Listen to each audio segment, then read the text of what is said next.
नमस्कार, न्यूज़ 18 पर स्वागत है आपका। मैं हूं आपके साथ सुहानी मलिक।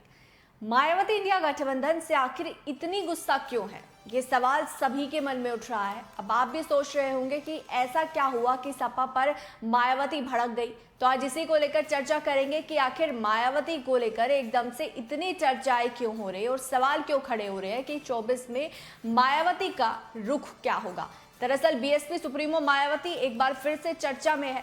वजह है उनकी समाजवादी पार्टी के नेता रामगोपाल यादव से हुई मुलाकात या फिर मुलाकात को लेकर छपी एक खबर, जिसके मुताबिक रामगोपाल मायावती को विपक्षी गठबंधन इंडिया का हिस्सा बनाने की संभावनाएं खोज रहे हैं।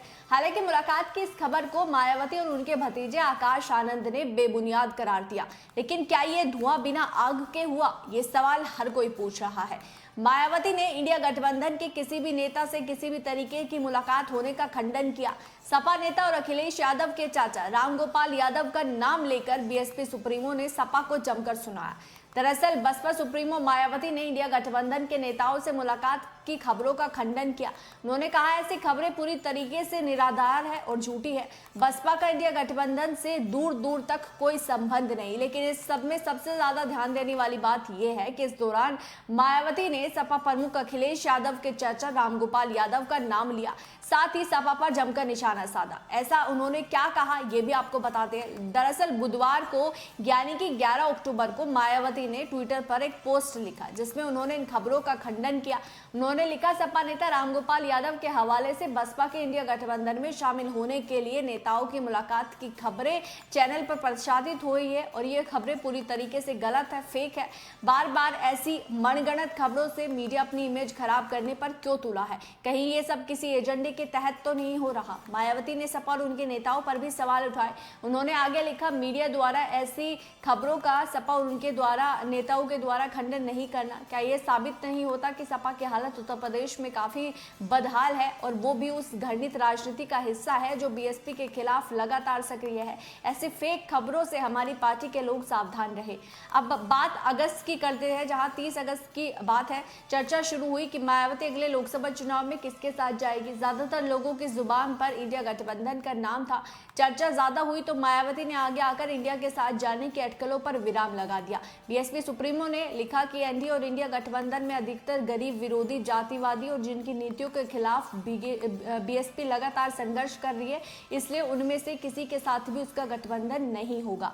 मायावती ने इस दौरान यह भी साफ किया कि उनकी पार्टी 2007 के यूपी विधानसभा की तरह ही आगामी लोकसभा और 4 राज्यों के विधानसभा चुनाव अकेले लड़ेगी। अब आपको यह भी बता दें कि मायावती की पैठ 10% दलित, जाटव के अलावा अति पिछड़ा जातियों में भी है।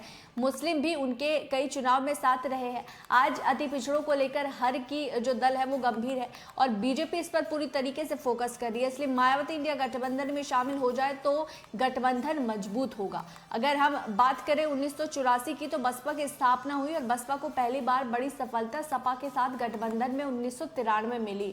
12 विधायकों वाली सपा को 1993 में यहाँ कई सीटें मिले और बसपा ने 164 सीटों पर चुनाव लड़ा था। सपा ने 256 सीटों पर चुनाव लड़ा और 109 सीटों पर जीती थी।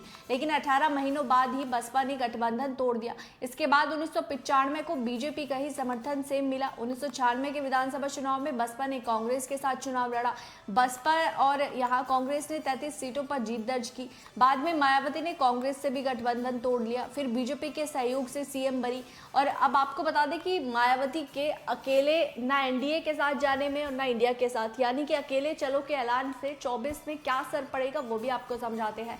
लोकसभा चुनाव में वो कैसे पार लगाएगी। कभी बसपा का मजबूत गढ़ रहे वेस्ट यूपी में विपक्ष के बीच वोटों के बंटवारे से पार्टी को नुकसान उठाने का बड़ा खतरा है, क्योंकि दलित, मुस्लिम और पिछड़ा के साथ कारण वेस्ट यूपी में बीएसपी कामयाबी हासिल करती रही है। बीते 2 चुनाव से मुस्लिम बीएसपी से किनारा किए हैं, दलित में भी सेंध लगी है। इसलिए 24 में अकेला चलने से बीएसपी जो बड़ा करिश्मा वेस्ट यूपी में कर पाएगी, इसको लेकर भी अभी जो सियासी समीकरण है वो साफ नहीं दिखाई दे रहे और ना ही जो सियासी जानकार है वो भी कुछ कहने के मूड में है। बहरहाल इस रिपोर्ट पर आपकी क्या राय है, आपको क्या लगता है, वो जरूर कमेंट बॉक्स में बताएगा। मेरे साथ फिलहाल इतना ही, मुझे दीजिए इजाजत। नमस्कार।